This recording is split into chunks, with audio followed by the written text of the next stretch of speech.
He said, I've watched Floyd. I watched Canelo.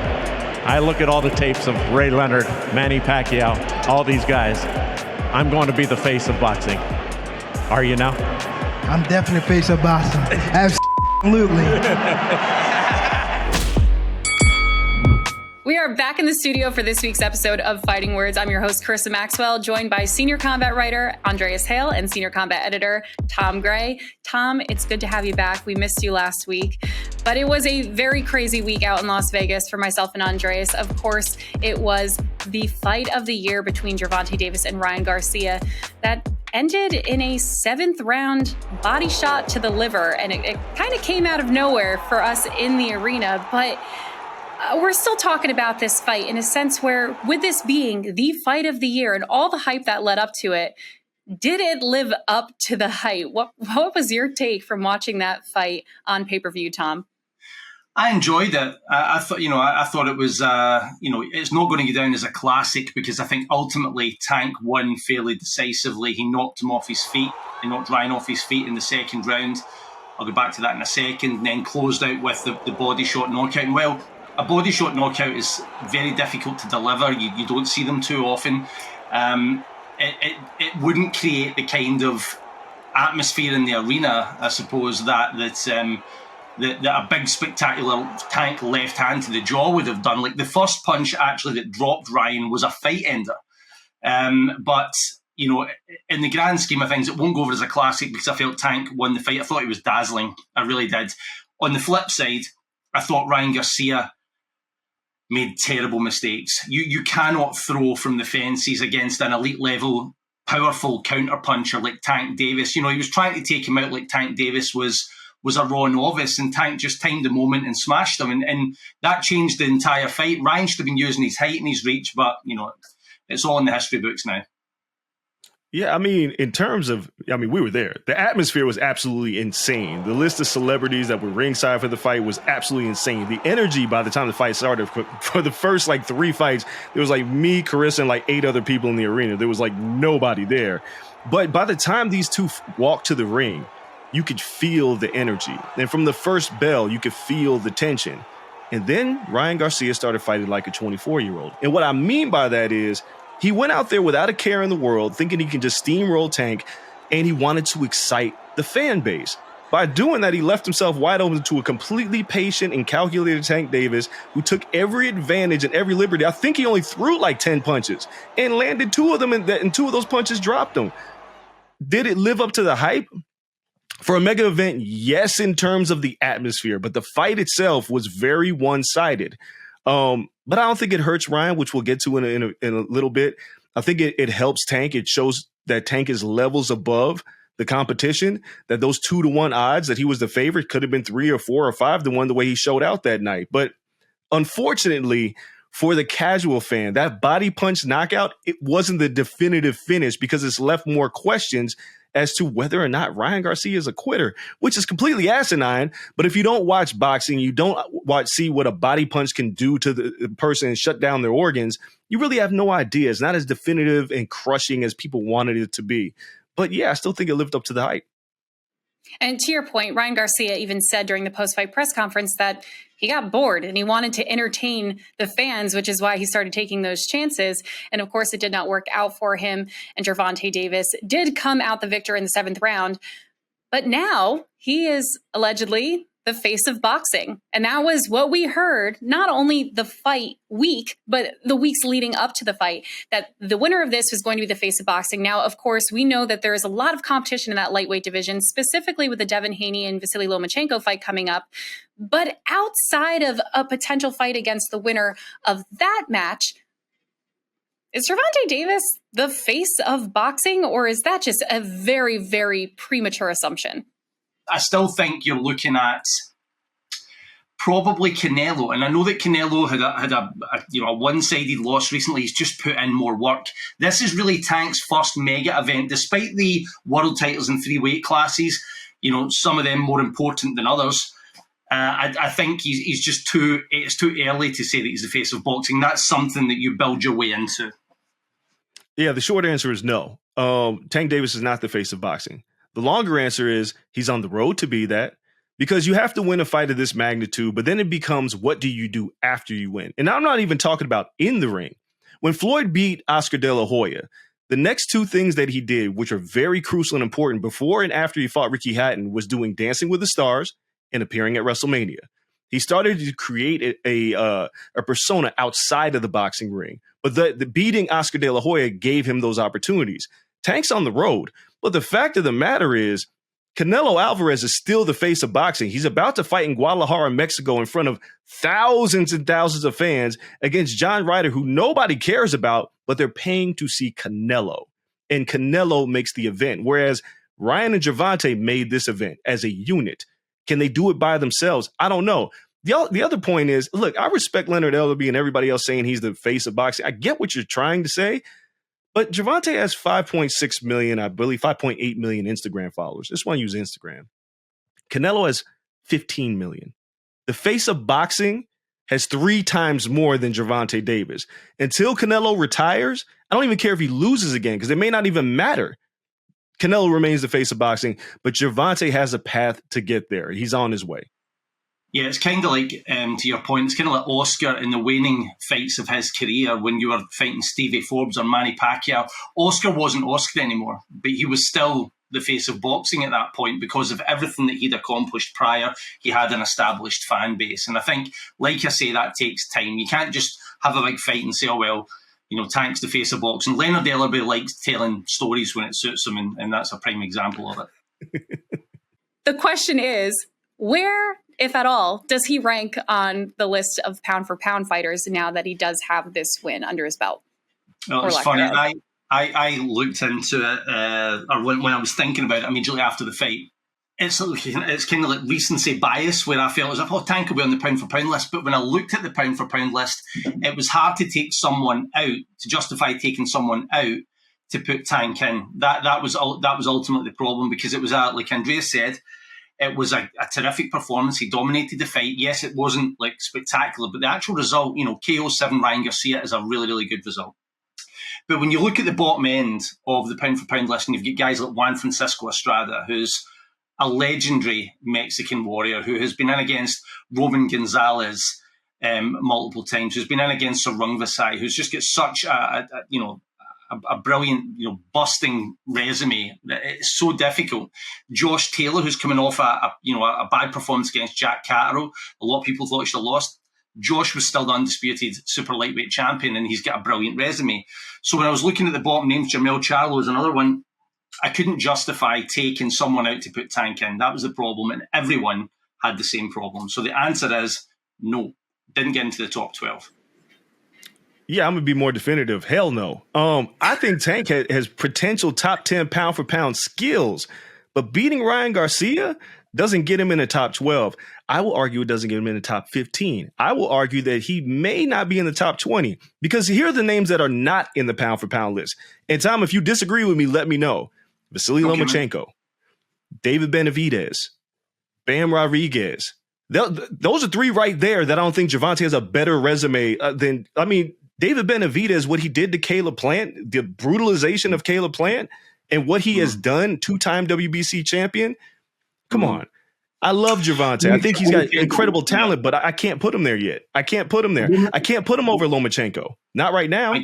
Lomachenko made my list. Lomachenko made my personal list, but not everyone else probably made your list, but he came down because not everyone went for Lomachenko. Lomachenko got bailed out. See, we need to remember here that the list that's up is not our list. It's a combination of everyone's list on the combat calendar. Lomachenko makes my list for the reasons stated.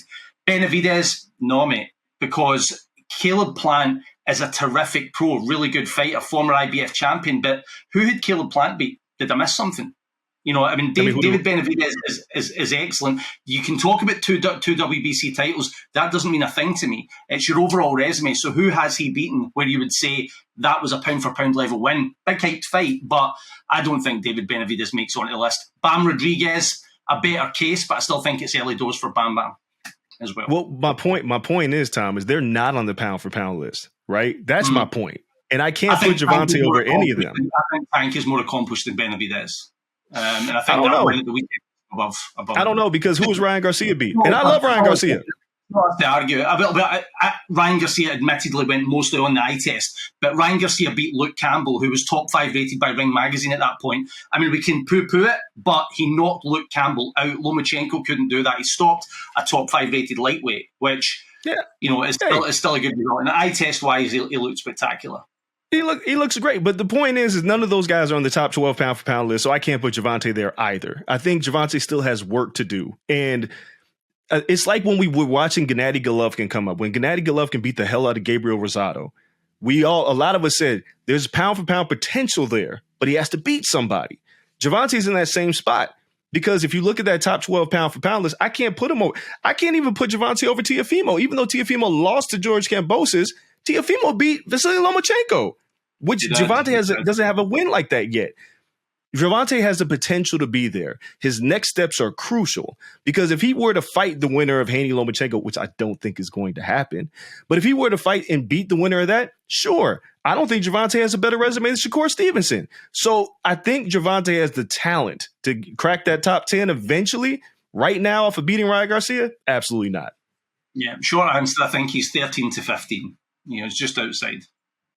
Well, let's talk about Ryan Garcia for a second because, he was undefeated going into this fight. Now he does have his first loss, but again, he's so young. And not only that, there's kind of an asterisk on this fight in that there were a lot of stipulations between the rehydration clause and, him fighting under 140, which is where he even told us that he's most comfortable fighting.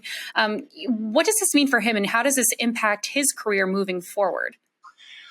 Look, the weight to me is less of an issue than whatever he was thinking strategically in that fight. I think that was a dreadful mistake. Just during the course of this conversation, I was trying to think of examples. I don't know if you guys, I don't even know if Andreas has watched this fight, may have, but reminded me a bit of Nigel Benn back in the day. Nigel Benn went in against a British fighter called Michael Watson. And Benn had knocked out, I think, 21 of 21 fighters in succession, had not been taking the distance. And he came up against a guy who knew how to cover up, who could absorb all the blows and tire him out. And then Watson just literally knocked him out with a jab. And Ben learned from that, went over to Miami, sparred some terrific pros, learned his trade properly, and come back a different fighter. And without exaggeration, that is what Ryan Garcia needs. You cannot have it. Even at the time when it was happening, before he got dropped, I'm sitting saying, in my living room, saying, what are you doing? Hooks were flying around left, right, and centre. He was wide open when he was missing. And the way Tank set him up, put his right hand out. Yeah, like Ryan, put your left hook over that, and he did it. Duck, whack. You could literally see it coming. And Goosen admonished him in the corner for that. He needs to learn how to watch himself defensively, or it's over. I do think he needs to step up, but he needs to watch what he's doing on a strategic basis against the elite, or it'll happen to him again. Yeah, I'll bring up this point. Canelo got sunned by Floyd Mayweather right before his 23rd birthday. And a lot of people was like, Canelo's not that good. Well, Canelo turned out to be one of the best fighters of our generation. He needed that loss. Those things happen. A lot of people writing off Ryan Garcia, forget he is 24 years old. And I said at the top of this, he fought like a 24-year-old. He's going to learn, or he has to learn. I'm not saying he's going to be Canelo. I'm not saying he's going to be the next world beater, the next generational talent. But I'm saying a loss like this makes you realize, I just can't blow people out. I need to learn how to keep my right hand up. I need to learn how to tuck my chin. I need to learn how to use a jab for a rangefinder to set up everything else. There are things that he's going to have to learn. He's got to go back to the drawing board and figure these things out. Now, if he moves up to 140 pounds, fight somebody like William Zepeda, okay, that's a good fight for him, a winnable fight. Of course, you don't jump up and fight a Josh Taylor Teofimo winner. You don't fight the elite at 140, but you work your way up. And you need these performances under your belt. When Canelo lost to Floyd, he fought Alfredo Angulo in his next fight, a fight that was totally winnable because Angulo had zero defense. After that fight, he fought Arasandi Lara, which people were like, he's nuts. And he barely won that fight, but you could see that Canelo was changing as a fighter. He was becoming a better counterpuncher. He was more composed. His upper body movement was there. He was taking fights to get better. If Ryan follows that same path, he can improve. But writing off Ryan Garcia by losing to Tank Davis, it's the same thing as writing off Canelo when he lost to Floyd. We can't do that. The kid is way too young to write him off. They got to lose. It's okay. You can lose a fight. Why do we act like people can't lose a fight in 2023? Lose a fight. Sugar Ray Leonard lost to Roberto Duran, and it was okay. Stop doing this to these fighters. Yeah, no, I agree with you. And I think ultimately, Carissa, if the one major issue is he needs to move his head and he needs to stay off the centre line. I mean, that is crucial, or he will get cleaned out again. I mean, there's big punchers that don't have Tank's skill level. That if you're on the centre line constantly, you make those kind of mistakes, you'll get cleaned out by a guy that's not called Tank Davis. He needs structural changes. And the thing is, with a guy like Joe Goosen, who's one of the best trainers in the world, he's not as prevalent now as he was, 20, 30 years ago, but that guy knows boxing inside out. Listen to him. Well, it's funny that you mentioned Joe Goosen, because all week long, there were 3 people that were constantly not only by Ryan's side, but speaking on behalf of Ryan at all of the media events.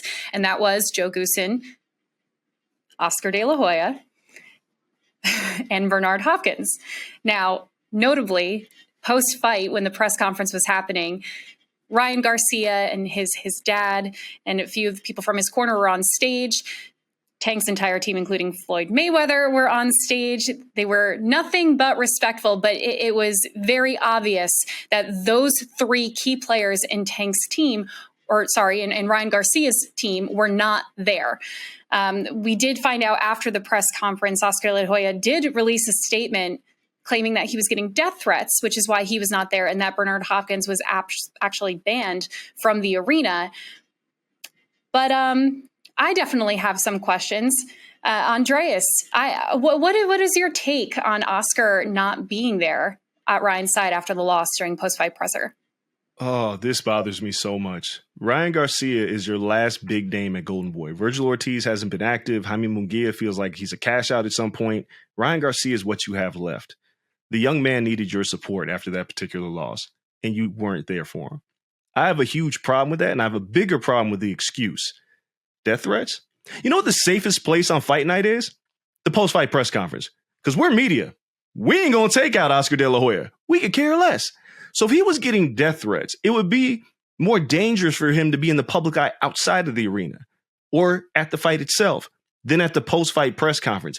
To me, it sounds like a lame excuse to not support your fighter when he needed you the most. Manny Pacquiao was there. Conor McGregor, who showed up at the 6th round and watched Ryan get knocked out in the 7th round, made his way to his locker room, gave him words of encouragement, and left. That meant more than Oscar De La Hoya not being there at all. I don't know what Oscar is thinking, but if I'm Ryan Garcia, I feel like you bailed on me, because if I would have won, you would have been the first person there. I don't like it. I think it's shameful that Oscar didn't show up. And if Ryan were to leave Golden Boy, this is one of the things you can point at as to why. Guys, let me ask you something. I noticed before the fight started, I don't think De La Hoya, Hopkins, or any of those guys were in the ring at that point. Am I correct? I noticed that on fight night. I didn't see him. Right. I'm just wondering, like, there was a bit of vitriol, severe vitriol between De La Hoya and Ellerby in the lead up to the fight, and it was getting a bit ugly.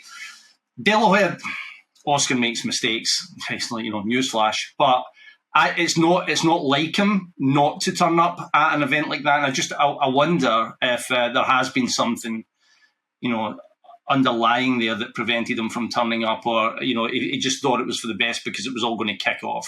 But I was, when I read it, I was surprised. But I remember in fight night saying, "Where's Oscar? Why is the co-promoter essentially not allowed in the ring?" You do not usually see that. They would usually be given the pass to get into the ring to be there for the fighter, even at that point. But I don't know what's going on. I was 3,000 miles away. Well, the thing is there were a ton of celebrities, influencers, very high profile people at this fight. And Andreas and I asked each other, we're like, did we see Oscar? Did we see? I mean, trust me, I was looking forward more than anybody to see what Oscar De La Hoya was going to show up wearing after his fashion choices all week. So the fact that we did not see him at the fight definitely raised some red flags. But I guess, my confusion comes in is, like I said, at the press conference, it was not only, amicable between the two teams, but it was actually somewhat adorable. Ryan Garcia and Gervonta Davis ended up exchanging numbers. Calvin Ford went over and gave Ryan Garcia's dad a handshake, and it was very, very respectful. There didn't seem to be any animosity between the two teams. But meanwhile, like Andreas said, what are media going to do? We're going to beat Oscar with a tripod? It's not really a threat there. But meanwhile, at the weigh-in on Friday, where you had thousands and thousands and thousands of people outside in Toshiba Plaza, that's not where we're going through security checks and metal detectors and all of that. If there was a threat, you would think that that would be brought up on Friday. So the whole death threat thing on Saturday, I have a lot of questions about that. It confuses me. And I completely agree that it is a terrible look for Ryan Garcia, who came out and he accepted that loss with nothing but grace. Yes. Yeah. I mean, again, we don't know, to Tom's point, like, we don't know. It could have been something really serious. I don't know. It's just, I've seen bigger fights than this. I personally don't think it's been the media that's been the issue. He's not worried about like Carissa running up and crowning him with a tripod. I think this has obviously came from, or the way it's conveyed to me off of hearing that is, it's something from the other team or someone affiliated with the other team.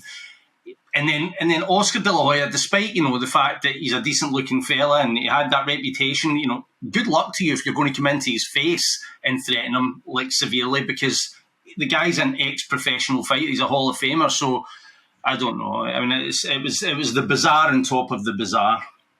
Yeah, to be honest.